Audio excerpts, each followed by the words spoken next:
Hello, BookTube.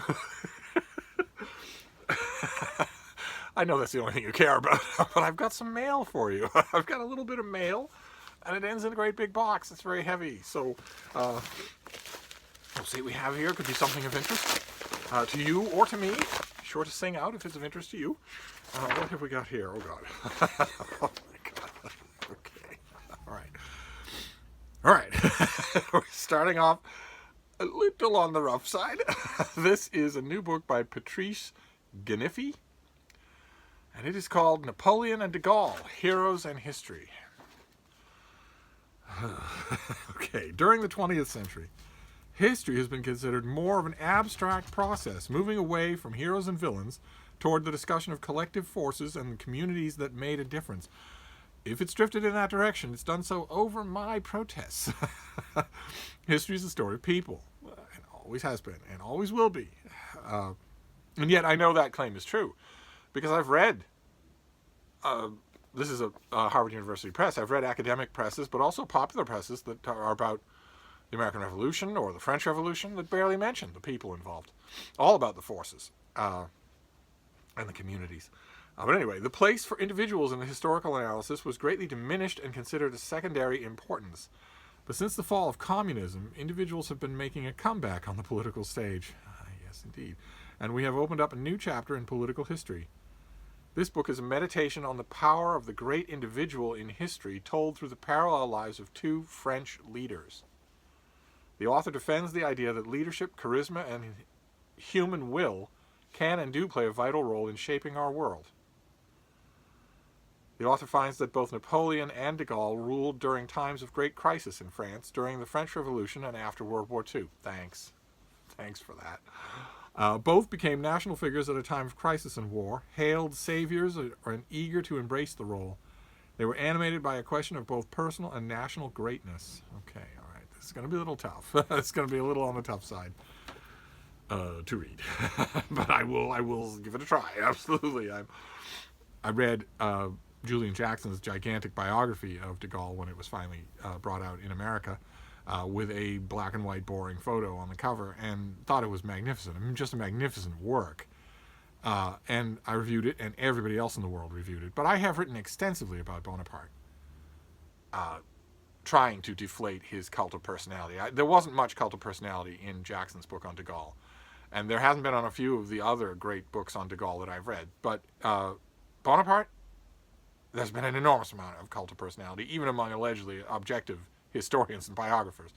So every time anybody tries that kind of crap, I just go after them with hammer and pitons, even when they do it to a self-consciously excessive degree, like Andrew Roberts did with Napoleon the Great.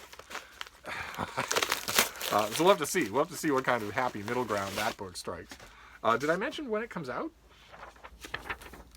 When does it come out? It comes out in May. So it's a good way off. All right, this next one is not Harvard University Press. This is Yale University Press. I love university presses, and they obviously know it. I love Harvard University Press to distraction, but I think I've reviewed more Yale University presses than anyone alive today. And all right, this one is going to get reviewed, definitely. This comes out in late February. This is by John Marsloff, and it's called In Search of Meadowlarks, Birds, Farms, and Food in Harmony with the Land. And that is how you do it, ladies and gentlemen.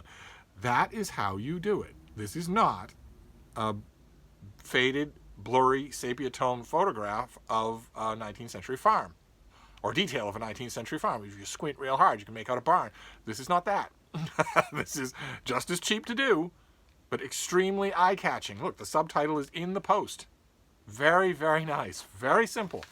That's how you do it. So let's see. I could swear that I know this author's name. We'll see if I know him. With human population expected to pass 9 billion by the middle of this century and 11 billion by 2100. Except for a couple of scientists that I've read, books that I've read that say that is not going to happen. That actually the human population has peaked and will be in drastic decline by 2100. It seems to me I've heard that song before. But we stand at a crossroads in our agricultural evolution. How will the growing demand for food affect wildlife and wild lands that are already under pressure? Will we have to give up the song of the meadowlark and the sight of other wild creatures in order to feed the world? 4 United States states. 4 states in the middle of the United States. Only 4. 4 states in the middle of this country could grow enough food in 1 year to easily feed every human being on Earth. An abundance of food. Easily. So we're not in any danger of running out of the theoretical ability to feed 9 billion people. But the reason it's theoretical is because most of that food goes to feed livestock animals so that we can make dollar whoppers. Anyway, in this book, wildlife biologist John Marsliff looks at how today's farming practices are affecting birds, bears, monkeys, and other wild creatures. Any wild animal seen anywhere near a farm is killed routinely, out of hand. Unless they're heavily federally protected, and even then they're killed, and the killers just hide the evidence. Blending field studies, discussion with farmers, and interpretation of the worldwide scientific literature, the author reveals a variety of ways farms can both feed our growing human population and conserve our shrinking biological diversity. Marsliff travels to farms and ranches across North and Central America, including a Nebraska corn and soybean farm, California vineyards, cattle ranches in Montana, and a small sustainable farms in Costa Rica to understand the challenges of sustainable food production. Okay, all right. Agriculture and wildlife can coexist, he argues, if farmers are justly rewarded for conservation. If future technological advances increase food production and reduce water waste, and if consumers cut back on meat consumption. Yes, the consumers should cut out meat consumption entirely. Cut it out entirely. That way, enormous amounts of the world's agricultural industry is no longer needed to grow the food for that meat. And the meat is kept stacked in chain-link cages. Now, leave out the question for now of the fact that the people in those cages are every bit as capable of knowing that they're suffering as you are, and they every bit as much don't like suffering as you don't like it. Leave out that question completely. Leave out the ethical question completely. If you stack people like that in chain-link cages and you force grow them to massive sizes, you need what? Steroids, and also massive amounts of drugs, because if you keep them in chain-link cages like that, packed one on top of another, urinating and defecating all over each other, they're going to contract enormous amounts of diseases and infections of all kinds. So you need to pump them to the gills with drugs in order to stave off the death attrition from those infections long enough to harvest them for their meat. And because they're not human people, the drugs that you pump them to the eyeballs with might not go through the same rigorous vetting tests as the drugs that you pump yourself to the eyeballs with, but you're eating them anyway. You're eating those drugs anyway because you're eating the meat. And we don't know. It's all through the world. All through. In terms of human slavery in order to ship this stuff, in terms of biological hazards to the land, and in terms of biological hazards to you. You are, when you eat your meat, leave aside the ethical question. The howls of agony, the parents watching their children dragged away from them, the children watching their parents butchered alive. Leave that aside and just talk about the fact that you are eating these antibiotics and steroids in massive amounts when you eat this meat. So anyway, beginning with a look backwards at our evolutionary history and concluding with pragmatic solutions that will benefit farmers and ranchers, the author provides an accessible and insightful guide for the ecologically minded citizen, farmer, rancher, and conservationist. Okay, all right, great. Well, I will probably read very quickly the part that looks back in human evolution, because we're past that now. We're in the Anthropocene. We're not dealing with forces of evolution anymore. We're dealing with the question that the pub sheet started with: how do you feed 11 billion people? And who is John Marsliff? A professor of environmental and forest studies at the University of Washington, and the author or co-author of several books, including In the Company of Crows and Ravens. In the Company of Crows and Ravens is a great, great book. Oh, no wonder I knew his name. Dog Days and Raven Nights, that's also fantastic. This guy's done great stuff. And he also wrote Welcome to Suburbia, about birds in the suburbs. So I've talked often about the massive bank of credit that an author can have with me, and his couldn't be any stronger. So he's never written anything that I haven't liked that I've read. So I go into this well disposed. And he lives in Washington State. He lives in a place called Snohomish. Snohomish, Washington State. Okay, great. This comes out in late February. Fantastic. All right, good. That compensates considerably for Bonaparte. So we're on to the next one here, and then we'll do the box, as the box is next. Oh, fantastic. Great. Okay. Great. This is a book that I just loved. Oh, okay. All right, I just loved it, and you don't need to take my word for it. This is the paperback of Noah Feldman's book, The 3 Lives of James Madison. A very nice paperback. It's actually very floppy, very well put together, still has color illustrations inside, and I like it better. I like the design better than the hardcover. And on the front, it has a blurb from Susan Dunn, illuminating and absorbing. That's from the New York Times Book Review. And on the back, it has a blurb from the late Justice John Paul Stevens, about whom I wrote, and I researched him quite a bit before I reviewed his book, the last book that he wrote. I researched him so much that I felt like I knew him. When he died, it's a weird thing that if you research somebody, if you're a reviewer, it's a weird thing. You can feel connected to some of these characters, and I felt like I knew Justice Stevens when he died. And he has a blurb. He wrote for the Michigan Law Review. He wrote a refreshingly circumspect biography. The author offers fresh insights into a man who played an outsized role in our nation's founding, as well as a lucid account of the history of those years. And down at the bottom of the back, sharing the back of this book with Justice John Paul Stevens, is yours truly. With the Christian Science motto, a named blurb. Groundbreaking. The 3 Lives of James Madison studies all the aspects of Madison's complicated public career, as well as both the main author of the Constitution to the country's first wartime president to the co-founder of the Democratic Republican Party. The author is uniformly excellent on Madison, on the political creature, which can't help but resonate with the present day. A superb account. I believe I got in one dig at the author only in what was largely a very positive review. And now this is out in paperback. Fantastic. So this comes out in early February. This is going to be stacked in the new in paperback section of your bookstore, because this is Picador. They'll put it in bookstores. If you're in America and you go to a chain retail bookstore, you'll be seeing that face, and you'll be seeing that name on the back cover. So you will know that it comes highly recommended. You'll be able to tell the clerks at the store, I am bored spitless by that very same person every single day. All right, great. Oh, that's fantastic. A really nice trade paperback. And I am sharing the back cover with an estimable piece of company. That's very nice. All right, and then we get to the box. And it's heavy. And it doesn't rattle. So I have a feeling that it's heavy because it has a chunkster in it.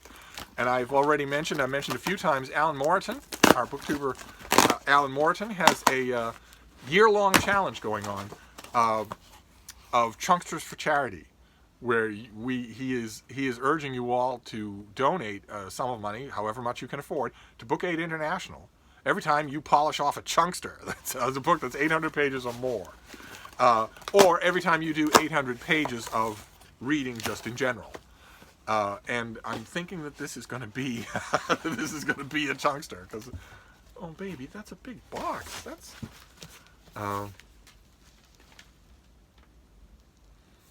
what on earth? What on earth?